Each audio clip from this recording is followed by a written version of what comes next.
হলুদ ফাইল খুললে পালানোর জায়গা পাবেন না, নাম না করে অর্জুনকে হুঁশিয়ারি সোমনাথের। পার্টির ঊর্ধ্বে কেউ নয়।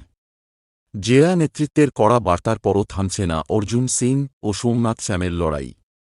রবিবারও বারাকপুরের সাংসদকে হুঙ্কার জগদ্দলের বিধায়কের। ভাটপাড়া পুরসভার ২০ নম্বর ওয়ার্ডের আতপুরে দলীয় রক্তদান শিবিরে বক্তব্য রাখার সময় ফাইল নিয়ে হুঁশিয়ারি দেন সোমনাথ শ্যাম। নাম না করে এদিন তিনি বলেন, আপনি বড় বড় কথা বলছেন। আমার কাছে একটি হলুদ ফাইল আছে। সেই ফাইল আমি খুব তাড়াতাড়ি খুলব। সেদিন পালানোর জায়গা পাবেন না। সাদ্দাম হোসেনের মতো লুকোনোর কোনো জায়গা খুঁজে নিন। সাংসদের বিরুদ্ধে এদিন চুরির অভিযোগও তোলেন দলীয় বিধায়ক। সোমনাথের কথায়, আপনার থেকে বড় চোর কে আছে? চাকরি দেওয়ার নাম করে টাকা নিয়েছেন। ভাটপাড়া পুরসভার লুট করে খেয়েছেন। রাবণের পেটেও অত কিছু যায়নি যা আপনার পেটে গিয়েছে।